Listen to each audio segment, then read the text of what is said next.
This stage is for underground artists, entrepreneurs, and game changers. The people you see selling CDs out of their trunks, hawking books on the side of the freeway, sacrificing time away from their kids, dumping their savings in their tanks and hitting the road.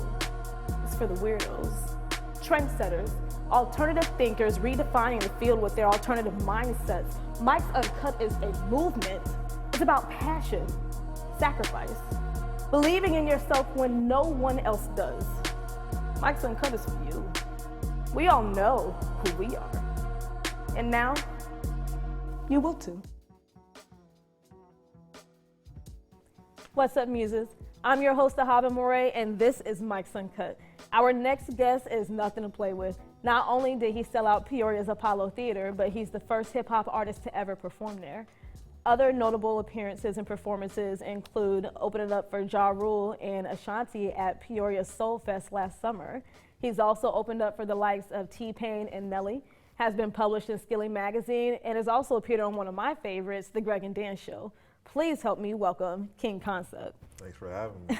Thank you.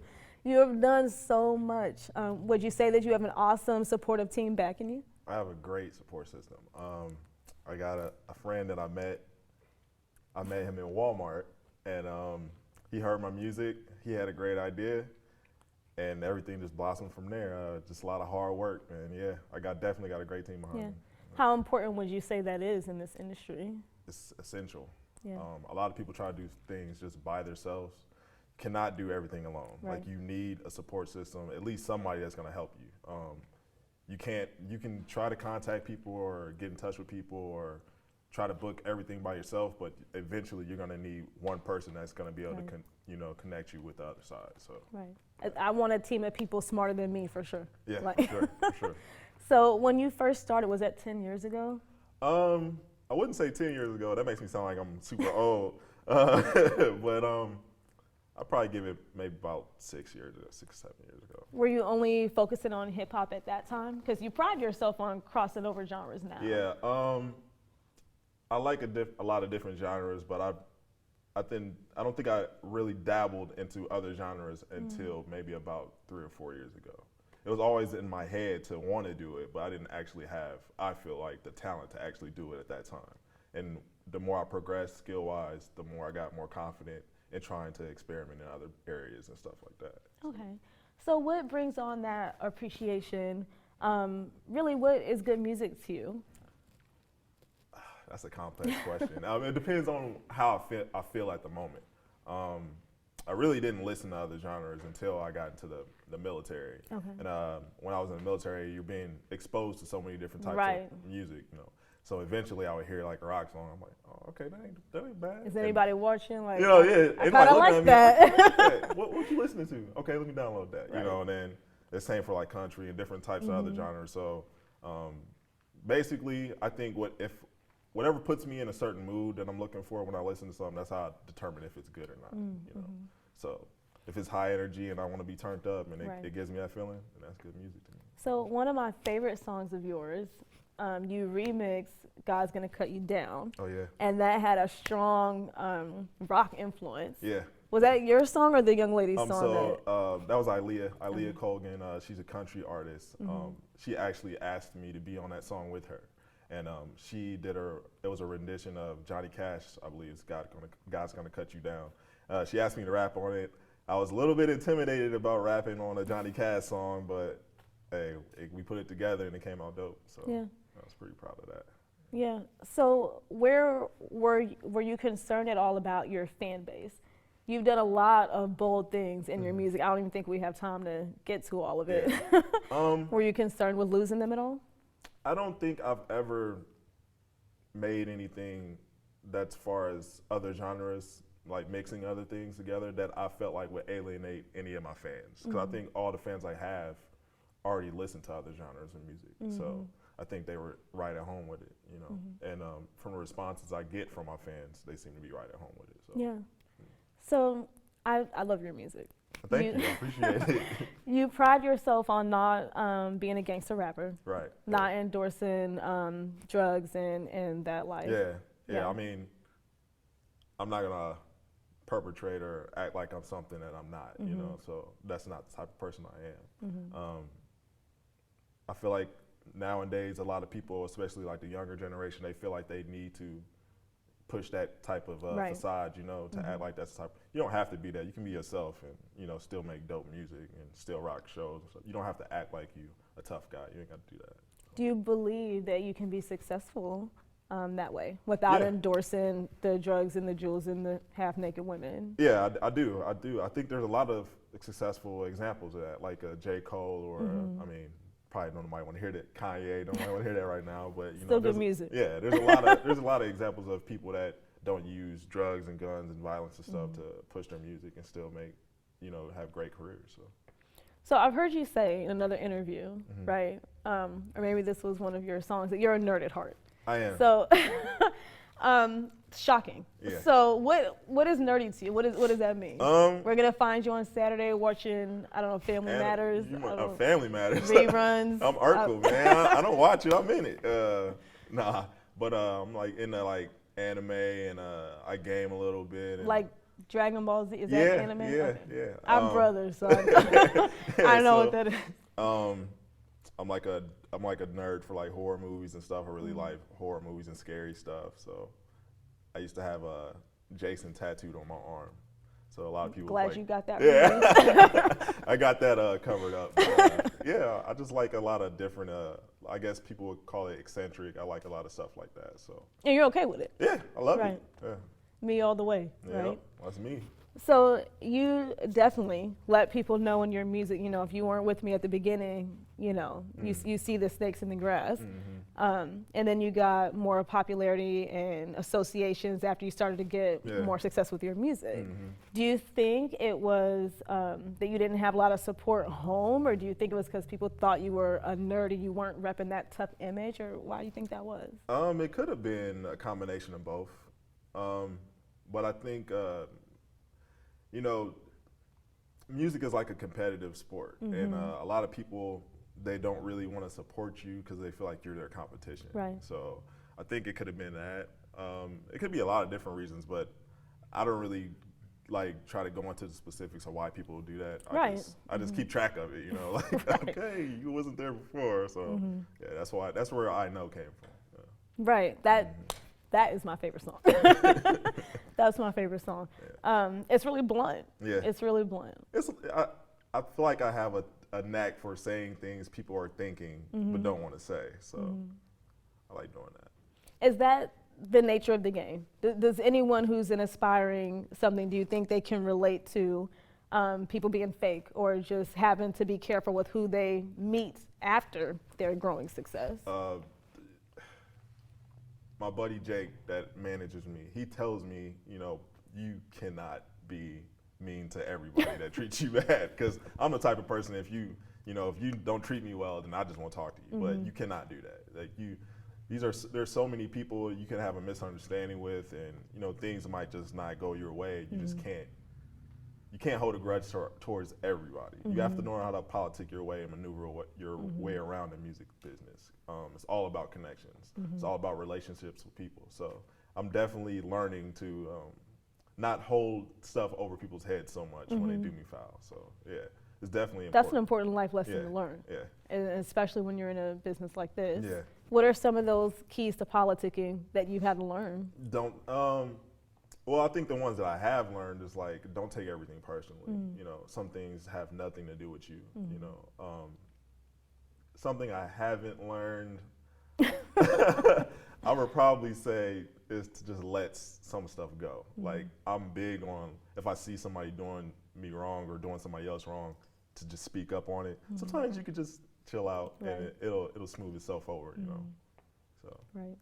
So, what do you feel is the biggest sacrifice that you've made for your musical career? I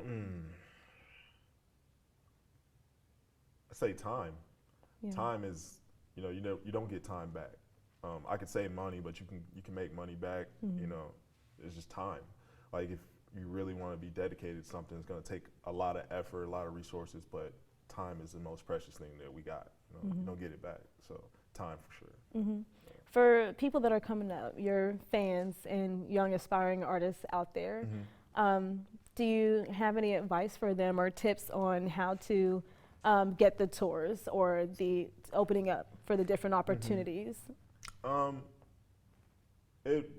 got to be hungry. You know, you got to have that tenacity to you that you're not going to let other people's opinions of you affect your work ethic. You know, you have to be able to take criticism from somebody and still keep your drive to do what you want to do. You know, some people might not like your music, and even if they don't like your music, you still have to have enough self-confidence to go, I'm still doing this anyway, and keep going, you know, making yourself better. So my biggest thing for kids today is, especially with like social media and stuff, you can get such an instant opinion from people. Don't let it break your you know, your confidence. Yeah. So I think that's the most important thing, because once you lose that, then you're not going to do nothing else. You know? And then you have to get the right team. Yeah. That's helping build it. But if you don't start with the self-confidence to believe in yourself, then you can't expect somebody else to believe in you. You know. So. I was saying that you've made some bold choices in your music, right? You're smiling like you enjoy doing that. Yeah, like you enjoy fun. shocking people or I guess inviting people to not rock with you. Like this is me all the way. Like you, and that, I think that's a kind of peace. Do you feel that? Yeah, I don't have to worry about it. I just do what I want to do, and if you rock with it, then you come over, and if you don't, you stay away. I don't have to feel like I need to cater to you. Like, I have a new project that I'm gonna release in October, and it has rock music on it. You know, like there's guitars, heavy guitars in there, there's drum, snares, everything. So I might go back, do that, and then do a country song. You know, I want to bring different styles to hip hop. I don't want people to think that they just have to listen to like trap music or you know, just the regular all the time. I want to try to do something different, especially for kids that listen to my stuff that probably don't listen to, you know, other genres of music. You know, these kids probably never listen to rock music or country music. There's a lot of stuff that people could grow from if they listen to different things. Absolutely. Yeah. Do you have a favorite rock or country song? My favorite countries, anything that Aaliyah produces is my favorite country song. Okay. She beat me up. That's an awesome compliment. Yeah. She beat me up. That's like my sister. She beat me up if I say otherwise. Second favorite. Yeah. As far as like rock, I listen to so many rock bands, but my favorite rock band is probably the Mars Volta. Okay. I haven't heard of that one. Yeah, they're a really niche band, and I think they've been disbanded by now, so they changed names a lot. But yeah. Mine is, I think it's like 90s, and I'm not entirely sure that this is rock. I don't even know where I heard this song from, but I'm kind of like, should I say this? But it's called Flagpole Sitta by Harvey Danger. Have you heard of that? Yeah. That's pretty old. You threw it back with that. I love that song. Like I feel like I shouldn't. Like that's one of the ones that you should hate to love. Yeah. But I love that song. Threw it back. So when you get into music and you're trying to promote a platform, especially in hip hop, they tell you sex sells, right? You want to be single, don't wear the rings, don't bring your partners on the tours and all this and that. Yeah. And you don't listen to that. No. I mean, no, I really don't. I take my lady wherever I'm at, you know, and she'd probably kill me if I didn't. But I take her everywhere I'm at because she has her own thing going too. And if I can provide her opportunities to help her brand, then, you know, why wouldn't I, you know? You don't have to lie and act like you're single. Like you're not. If you're not, they're gonna find out anyway. You know, nowadays artists are getting exposed all on social media for doing stuff. So what's the point of lying about it? You know. Right.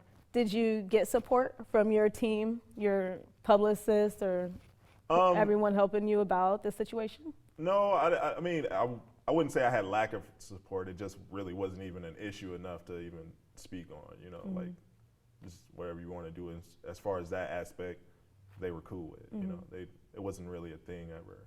Did you notice any kind of drop in your sales? Like, is it even that big a deal that people have to hide their relationships? Honestly, I don't think I don't know why. I think maybe if I was more famous, I would probably see a difference, but I don't see anybody really caring if I'm single or not. They're just trying to listen to my music. So yeah. I think maybe like bigger artists that portray that they're single would have to deal with that.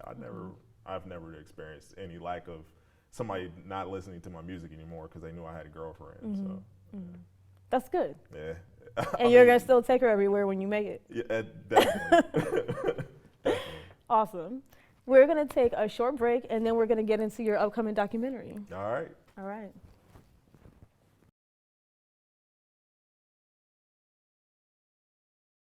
Welcome back, Muses. I'm your host, Ahavah Mauré, and I'm sitting here with King Khancept, right? Who are your musical idols? My musical idol, I have two. My first one is Kanye. Mm-hmm. Kanye West, just as a showman and an artist, the way he puts things together, Mm-hmm. how he puts albums together, and then as a lyricist, Lupe Fiasco. Oh, yes. Yeah. Awesomeness. Yeah. Love Lupe. Yeah. He makes things so complex that people don't really fully wrap their head around Mm-hmm. how complex his writing is. I love the song that he did, and I couldn't even tell you the name of it, but it was almost like a role play, and he was having a conversation with the execs that were telling, dumb it down. Yeah, Is that the Dumb name? It Down. Yeah, Okay. What's your process? As far as making music, I usually, sometimes it depends on the song. If I'm trying to make a storytelling song, I write the lyrics first, and then I try to find a beat that fits it. But most of the time, I find the beat and then I write. It's really hard to, because right now I've been trying to make like catchy stuff to try to get people to gravitate towards that type of music, and then pull them in with the deep stuff, right? So I'll do the beat first. I'll try to structure the hook or the melody, then I'll start writing the verses. Okay. And which one did you say is more complicated? I think making a catchy song is much more complicated than writing a storytelling song. Like the writing itself for a storytelling song might be harder, but actually making something that somebody just instantly clicks with is hard to me.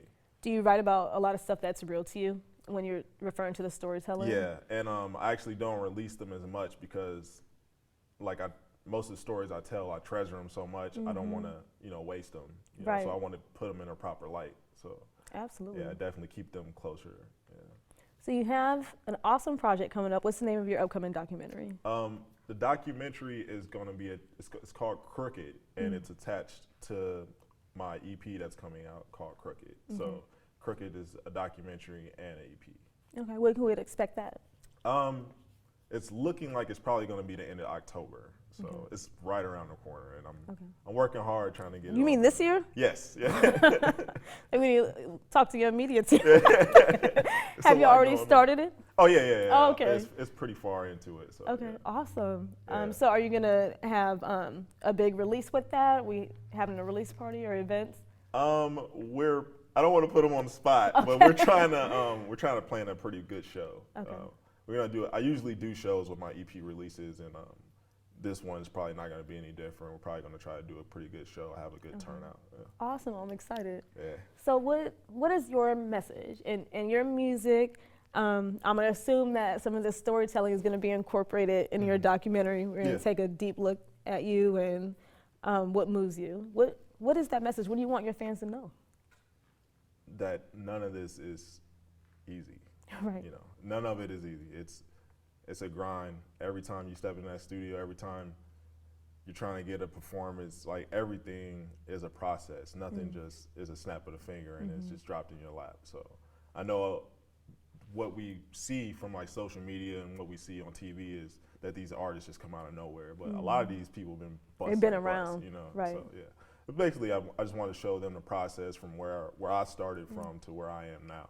And I really haven't. I'm not nobody special, but just to show them where I am now, So. Do you feel like you've experienced failures along the way? Oh, definitely. I experienced a lot of failures along the way. So why do you get up? I'm just not born to be somebody that just gives up like that. It's easy for me to get up. It's harder to stay back down. Right, I like that. We're gonna put that on a t-shirt. For sure. It's harder to stay down. I ain't gonna charge you, you can use it. Thank you so much for being here. Why don't you shout out your social media so we can make sure we're at that party? You can go to my website, kingkhancept.com, KHANCEPT.com. It has all my socials, which would be Instagram, Facebook, Twitter, and it has links to all my music, which is Spotify, Tidal, anything you want to go to. Just go to kingkhancept.com. Okay. I mean, you're about so much. We didn't even get into the group that you're a part of, Black. Yep, We Black. got to get them up here. Oh, they'll come up here. They own rock stars. You know? We got a lot of rock stars. We got Best Kept.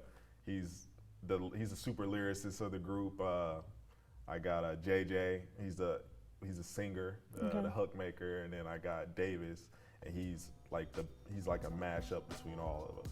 So he can do everything. Awesome. Thank you so much for being here. You're awesome. I love your music, and I know that is my life. I gotta right perform now. that for you. Make sure you get to the next show. We gotta have you there. I'll be there. Okay. Thank you so much. Hey, no problem. Thank you for having me. I'm your host, Ahavah Mauré, and this is Mike's Uncut.